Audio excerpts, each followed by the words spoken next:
Mon père a ri, levant son verre comme pour trinquer à une blague que je n'avais pas comprise. Ta sœur a tout gagné par elle-même, a-t-il dit. Elle me surveille, contrairement à toi. Un silence de mort s'est abattu sur la table. La main de ma mère s'est figée sur la cuillère de service. Je me suis adossée, sentant une angoisse sourde m'envahir la poitrine, et j'ai murmuré. Alors j'arrête de t'envoyer de l'argent. Il a pâli. Quel argent? Dans ce silence, la maison a enfin révélé la vérité. Elle se cachait depuis des années. Ce soir-là, j'ai cessé d'être discrète. Avant de vous raconter la suite, dites-moi d'où vous m'écoutez, pour que je sache que je ne suis pas la seule à avoir dû poser des limites. De l'extérieur, nous avions l'air d'une famille enviable. Les dîners du dimanche, des sourires éclatants, des pulls assortis sur les cartes de Noël. Mais la perfection est plus facile à imprimer qu'à vivre. Je m'appelle Rachel Shortridge. J'ai 32 ans, je suis la fille discrète, celle qui a appris très tôt que maintenir la paix signifiait parfois ravaler sa voix. Elena, ma sœur aînée de 2 ans, était la chouchoute de tous. Les professeurs l'adoraient, les voisins ne tarissaient pas d'éloges à son sujet, et mes parents considéraient sa réussite comme un héritage partagé. Mon père, Frank, dirigeait la maison comme il dirigeait son ancien restaurant. Chaque opinion devait passer par lui. Maman, douce mais épuisée, a passé des années à traduire sa fierté en excuses que personne ne leur demandait. Quand la récession a frappé, leur prêt immobilier a pris du retard. Je venais de commencer un emploi dans un cabinet d'architecte, je peinais à joindre les deux bouts, mais j'ai dit à maman que je l'aiderais jusqu'à ce qu'ils rattrapent leur retard. 5 000 € par mois. Discrètement, consciencieusement. Papa refusait d'utiliser les services bancaires en ligne. Il ne faisait pas confiance aux écrans pour son argent. Alors, j'ai tout viré sur le compte d'Elena. Elle a promis de me remettre l'argent en espèces ou par chèque. Elle disait que ce serait plus simple. Je l'ai cru, parce que c'était ce que nous faisions tous. Avec le temps, ces virements devinrent une routine, comme payer une facture pour la tranquillité. Chaque mois, j'envoyais l'argent et j'attendais un remerciement qui ne venait jamais. Quand papa mentionnait que le prêt immobilier était sous contrôle, j'éprouvais une légère satisfaction, pensant avoir contribué à son bien-être. Elena envoyait de temps en temps un SMS pour confirmer. Et c'était tout. Pourtant, il y avait toujours quelque chose qui clochait. La dernière fois que j'y suis allée, la maison paraissait plus délabrée qu'avant. La peinture s'écaillait, le réfrigérateur ronronnait trop fort. Maman a souri, comme toujours. Elena nous aide à gérer la situation, a-t-elle dit. Je voulais y croire. Vraiment. Ce soir-là, tandis que papa montait le son du journal télévisé et qu'Elena faisait défiler son téléphone, j'étais assise à la même table où j'avais grandi, fixant la photo de famille encadrée au-dessus de la cheminée. 4 sourires, une vérité manquante. Si j'avais regardé de plus près, j'aurais peut-être vu venir le coup. Les fissures commençaient déjà à apparaître dans notre image parfaite. Le dîner de ce soir-là avait l'air tellement guindé que tous les invités semblaient trop parfaits pour être authentiques. La table était dressée avec la belle vaisselle qu'on ne sortait que pour les fêtes. Le poulet au romarin de maman embaumait l'air de ce même parfum que j'adorais enfant, à une époque où les silences n'avaient pas encore appris à me blesser. Papa se resservit un verre de vin, balaya la table du regard comme un inspecteur de scène, puis sourit à Elena. « Ta sœur a vraiment réussi, dit-il fièrement. Elle a du flair, de l'ambition. » Il me regarda en disant cela, mais son sourire n'était pas pour moi. Je le ressentis comme une écharde sous la peau, une douleur familière et aiguë impossible à ignorer. « Je suis contente pour elle, dis-je, comme je l'ai toujours dit. » Maman hocha la tête distraitement en attrapant la purée. Sa main tremblait légèrement. Papa rit doucement, ajoutant, toute seule, en plus. Sans aumône. L'atmosphère changea. Le tintement de son verre sur la table résonna plus fort qu'il n'aurait dû. J'aurais pu sourire et en rester là, comme toujours. Au lieu de cela, je me suis adossée à ma chaise et j'ai entendu ma propre voix, basse mais claire. Alors j'arrêterai de t'envoyer de l'argent. La pièce s'est figée. Même le bourdonnement du réfrigérateur sembla s'interrompre. La cuillère de maman resta suspendue dans les airs. La fourchette d'Elena glissa et heurta son assiette avec un bruit sourd. Papa cligna des yeux 1, 2 fois, avant que son expression ne se brise. « Quel argent ?» demanda-t-il. Son ton n'était pas en colère. Il était confus. Sincère. C'était le pire. J'ai croisé son regard. Les 5000 que je vire à Elena tous les mois pour toi et maman depuis avril dernier. Il fronça les sourcils. Tu as fait quoi? Maman regarda Elena, le visage blême. Elena. Elena se redressa sur sa chaise, la voix tremblante. Elle exagère. Il y a eu des retards. Certains mois, elle a envoyé l'argent en retard. Chaque mois, je l'interrompais discrètement. Le premier de chaque mois. J'ai les confirmations. Le silence qui suivit n'était pas paisible. Il était chirurgical. Il était tranchant. Papa se tourna de nouveau vers Elena. Nous n'avons jamais senti d'odeur. La mâchoire d'Elena se crispa. Tu ne comprends pas. Il y a eu des dépenses. Des investissements. Quel genre d'investissement coûte 60 000 $ et ne rapporte rien? Demandai-je. Ses yeux s'illuminèrent. Tu ne comprendrais pas, Rachel. Tu ne crois jamais à rien qui ne soit pas sûr. Croire en sa famille ne devrait pas être dangereux, dis-je. Les yeux de maman emplirent sa voix, tremblante. Elena, est-ce vrai? Elena détourna le regard. C'est compliqué. La vapeur du repas s'était dissipée. Je me levai en repoussant lentement ma chaise. Alors, je suppose que c'est son problème maintenant. La main de papa agrippa le bord de la table. Il regarda de nouveau Elena, mais elle évita son regard. Et dans ce souffle entre vérité et déni, je sus que la maison venait de changer à jamais. Cette nuit-là, la maison resta éveillée. Chaque mur semblait respirer avec nous, lourd et agité. Allongé dans ma vieille chambre, je fixais le plafond, suivant du regard la faible lueur des étoiles en plastique que j'y avais collées à 16 ans. Au bout du couloir, des voix murmuraient. Maman pleurait doucement, papa faisait les 100 pas, la porte d'Elena restait close. J'ai allumé ma lampe et ouvert mon ordinateur portable. C'était devenu un réflexe. Vérifier les paiements, les virements, les relevés. Chaque ligne me fixait comme une accusation. 5 000 $ le premier de chaque mois. Mes propres empreintes numériques sur un crime que je n'avais pas commis intentionnellement. 60 000 $ envolés. Le lendemain matin, papa était assis à la table de la cuisine, la tête entre les mains. Maman se tenait près de la fenêtre, encore en robe de chambre, son café refroidi. Elle dit que c'est lié à quelque chose, a-t-elle chuchoté. Une entreprise. Une entreprise ne mange pas les mensualités d'un prêt immobilier, ai-je dit. Elle mange la confiance. La mâchoire de papa s'est crispée, ses yeux se sont rougis. On lui parlera quand elle se réveillera. Mais Elena ne s'est pas réveillée. Elle était déjà partie. Sa voiture avait disparu de l'allée. Sa chambre était vide, à l'exception d'un nuage de parfum persistant, comme un mensonge. Un simple post-it trônait sur sa commode. Ne t'inquiète pas. Je vais arranger ça. Je fixai les mots jusqu'à ce qu'ils se brouillent. Elle ne répare rien, dis-je. Elle s'enfuit. Maman se remit à pleurer. De petits sanglots étouffés. Papa attrapa son manteau en marmonnant quelque chose à propos de la retrouver. Je lui pris le bras. Attends, tu ne peux pas la poursuivre sans preuve. Laisse-moi m'en occuper. Il me regarda, l'air indécis, ne sachant s'il devait me faire confiance ou se fier à lui-même. Puis il hocha la tête une fois. Ce jour-là, je fis ce qu'Elena n'aurait jamais imaginé. J'abordai le problème comme un plan.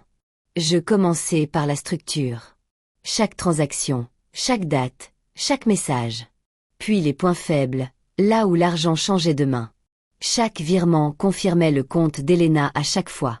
Evan vint me voir ce soir-là, mon ordinateur portable brillant entre nous. « Tu creuses profondément, dit-il doucement. « Je dois, répondis-je.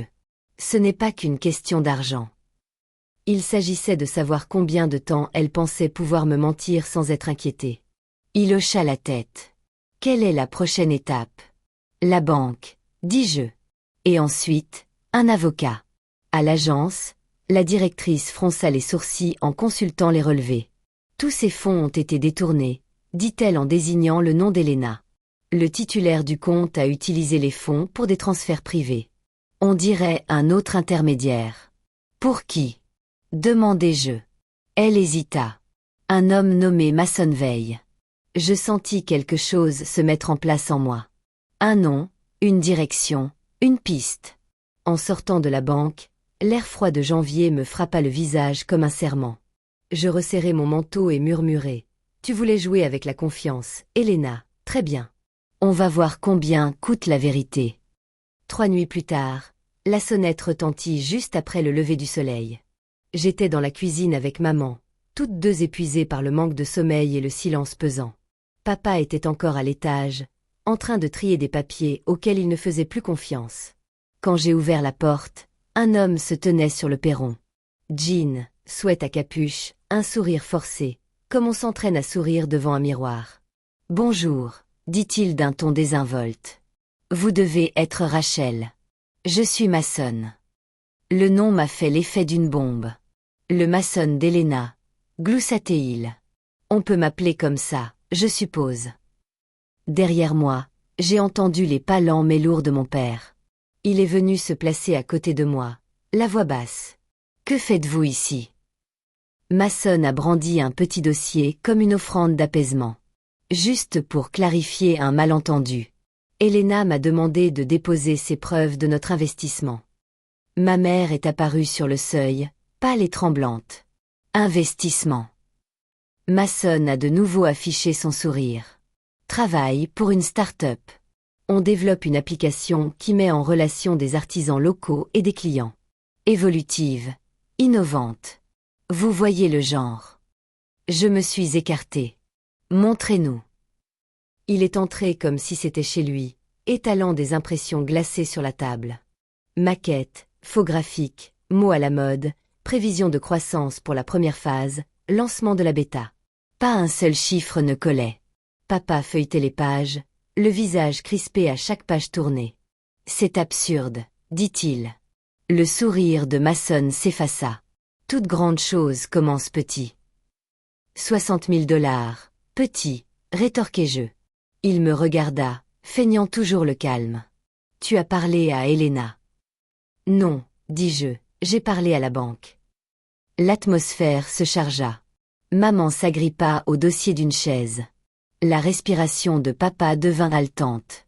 Mason s'appuya nonchalamment contre le comptoir, mais son regard était perçant. Tu ne comprends pas, dit-il. Elle le voulait. Elle croyait en moi. Et tu l'as laissé croire, dis-je. Parce que ça payait ton loyer. Avant qu'il ne puisse répondre, le crissement des pneus sur le gravier brisa le silence. Je me tournai vers la fenêtre. La berline blanche d'Helena s'arrêta dans l'allée. Elle en sortit, lunettes de soleil sur le nez, malgré le ciel gris. La portière s'ouvrit et la voilà. Cheveux impeccables, manteau parfait. Un sourire forcé, travaillé. En voyant Mason, son visage se figea. « Que fais-tu ici ?» La voix de Mason s'adoucit instantanément. « Chérie, je t'avais dit que j'allais arranger ça. » Sa mâchoire se crispa. « Tu n'étais pas censé venir. » La voix de papa était calme mais menaçante. « Tu as pris l'argent de ta sœur. Tu nous as menti. » Le regard d'Helena oscillait entre nous. « Ce n'est pas ce que tu crois. » Alors explique-moi, dis-je. Parce que 60 000 ont disparu, le prêt immobilier n'est plus payé, et on ne sait comment, il conduit une voiture neuve. Elle regarda Mason. Tu avais dit qu'on doublerait la somme en 1 an. Son haussement d'épaule était désinvolte. Les plans changent. Les plans. Le poing de papa frappa la table si fort que les verres s'entrechoquèrent. Tu as volé ta propre famille. Helena tressaillit, mais s'accrocha encore à l'illusion. Ce n'est pas du vol si c'est un investissement. On avait juste besoin de temps. La voix de maman se brisa. On a sauté nos paiements parce qu'on te faisait confiance. Le silence qui suivit fut de ceux qui étouffent les sons. Je m'approchai de Mason. Alors, c'est quoi ton vrai travail ? Il eut un sourire narquois. Je suis entrepreneur. C'est drôle, dis-je. Votre dernière entreprise a des arriérés de pension alimentaire. Son visage se crispa. Helena se tourna vers moi, choquée. De quoi parlez-vous ? Je sortis mon téléphone et lui montrai les messages de la femme avec le petit qui avait frappé à notre porte la veille. Elle vous cherche, Mason. Elle le cherche. Elena porta la main à sa bouche. Vous m'avez menti. Il soupira, l'air las de toute cette histoire. Je n'ai pas menti. Je ne vous ai juste pas tout dit. C'est exactement ce que j'ai dit. Papa contourna la table et se planta face à lui. Vous quittez cette maison, maintenant. Le sourire de Mason s'effaça complètement. Vous ne pouvez pas l'empêcher de me voir. C'est une adulte. La voix d'Elena tremblait. Je ne vais nulle part avec vous. Il attrapa son bras et, par réflexe, je m'interposai. Ne la touchez pas. Le bruit des sirènes se rapprochait. Mason se figea, les yeux plissés. Qu'est-ce que tu as fait? Je te rends l'appareil, ai-je répondu. J'ai appelé la police il y a 1 heure. Ils sont très intéressés par la destination de l'argent. Il recula vers la porte tandis que des gyrophares illuminaient les murs en rouge et bleu. 2 agents entrèrent. Mason veille, demanda l'un d'eux. Mason tenta de rire. C'est une erreur. Mais sa voix se brisa lorsqu'ils lui passèrent les menottes. Elena s'affaissa sur une chaise, tremblante de tout son corps. Papa s'appuya contre le comptoir, pâle et silencieux. Maman pleurait à chaudes larmes. Tandis qu'ils emmenaient Mason, il se tourna vers moi, sa voix chuchotant, comme pour me blesser. Tu crois avoir gagné? Il y aura toujours une autre version de moi quelque part. Je croisai son regard. Alors j'espère qu'elle trouvera quelqu'un comme moi, elle aussi. La porte se referma derrière lui. La maison exhala un soupir de soulagement, le premier depuis des mois. 2 semaines plus tard, la police appela. Ils avaient trouvé des preuves de multiples escroqueries. 5 femmes, même histoire, même promesse. Mason avait plaidé coupable. Le procureur voulait le témoignage d'Elena pour étayer l'accusation. Au début, elle refusa. « Je ne peux plus le regarder en face », murmura-t-elle. « Tu l'as déjà fait, lui ai-je dit. Et tu as survécu. » Au tribunal, Elena était assise à côté de moi. Elle parlait doucement mais distinctement, décrivant comment Mason l'avait convaincue d'investir, comment il avait utilisé mes virements comme capital de départ. Sa main tremblait, mais sa voix restait ferme. Quand Mason essaya de la regarder, elle détourna le regard. À l'annonce du verdict, 3 ans de prison, dont 18 mois sans possibilité de libération conditionnelle, un silence de mort s'installa dans la salle. Pas d'applaudissements, pas de célébration, juste du soulagement. La main de papa trouva la mienne sous la table. Maman sanglotait doucement à côté de lui. Elena laissa échapper un soupir qui sonnait comme une reddition. Tandis que l'huissier emmenait Mason, son dernier regard ne rencontra rien. Nous sortîmes du tribunal et retrouvâmes la lumière froide et vive du jour. Pour la première fois, la douleur ne me transperça pas. C'était comme une bouffée d'air frais.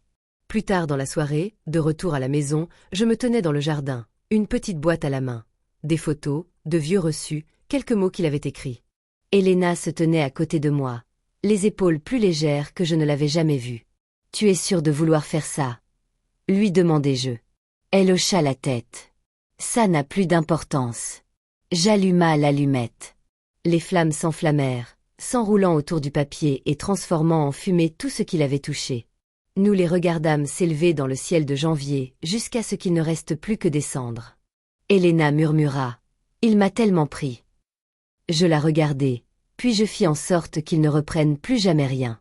Au printemps, elle avait trouvé un petit boulot dans un bureau en ville. Maman s'occupa de nouveau de son jardin. Papa répara la rambarde du porche qu'il avait négligée pendant des années. Le silence qui autrefois me faisait souffrir était maintenant presque doux. Un après-midi, Elena vint me voir avec une petite enveloppe. À l'intérieur, une photo de nous enfants à la fête foraine, les dents manquantes. Nos doigts collants, riant comme si nous ne savions pas ce que signifiait la trahison. Au dos, elle avait écrit « Merci de ne pas m'avoir abandonné, même quand je le méritais. » Je ne dis rien. Je l'ai simplement serré dans mes bras. Pour une fois, la maison n'avait pas besoin de mots pour tenir debout. Les semaines qui ont suivi le procès étaient étranges, comme si l'atmosphère de la maison avait été transformée. Maman a recommencé à laisser les rideaux ouverts, la lumière du soleil inondant le carrelage de la cuisine. Papa faisait de longues promenades le matin, libéré de cette tension dans ses épaules. Et Elena, elle, n'essayait plus de jouer un rôle. Plus de coiffure impeccable, plus de parfums coûteux, plus d'excuses, juste elle, plus discrète, plus humble, cherchant encore ses marques. Elle a trouvé un emploi d'assistante de bureau. En ville. Ce n'était pas glamour, mais elle disait que c'était un travail honnête. Chaque soir, elle rentrait avec son déjeuner préparé et de nouvelles rides sur les mains, celles qui témoignent d'un effort et non de la culpabilité. Parfois, je la surprenais assise dans le jardin avec maman, à planter des herbes aromatiques. Le même romarin que maman utilisait autrefois pour assaisonner le poulet qui avait tout déclenché. Un soir, papa s'est assis à côté de moi à table pendant que je faisais des comptes. Je crois que c'est nous qui l'avons rendue comme ça, a-t-il dit doucement. Nous n'avons cessé de la qualifier de spéciale jusqu'à ce qu'elle se sente invincible. Je l'ai regardée. Nous avons tous joué notre rôle, mais nous sommes en train de réparer les choses. Il a hoché la tête en expirant. Je suis fière de toi, Rachel. Ces mots m'ont touchée plus que je ne l'aurais cru. Peut-être parce que c'était la première fois qu'il me le disait sans me comparer à personne. Plus tard, Elena nous a rejoints avec 3 tasses de thé. On va s'en sortir, a-t-elle dit, mi-silencieuse, mi-silencieuse. Pour la première fois depuis des années, je l'ai cru. La maison était enfin silencieuse, mais pas de ce silence qui masque la douleur. C'était un autre silence, celui qui repose sur la vérité. 1 mois plus tard, j'ai fait ma valise pour Seattle. Un nouveau travail, un nouveau départ. La lumière du matin filtrait à travers les fenêtres de la cuisine, tandis que maman pliait le linge et que papa lisait le journal comme au bon vieux temps. Elena m'a accompagnée jusqu'à la voiture, les manches de son sweatshirt retroussées, un léger sourire aux lèvres. « Tu pars vraiment ?» a-t-elle dit. « Il est temps que je réponde. » Elle a glissé une enveloppe dans ma main, une photo de nos enfants, les joues collantes de sucre et de barbe à papa. Au dos, elle avait écrit « Parfois, il faut tout perdre pour voir ce qui mérite d'être gardé. » En m'éloignant, j'ai jeté un dernier coup d'œil dans le rétroviseur. La maison paraît plus petite, mais aussi plus lumineuse. La famille ne vous détruit que si vous le permettez. Si cette histoire vous a touché, partagez la vôtre dans les commentaires et abonnez-vous pour en découvrir d'autres.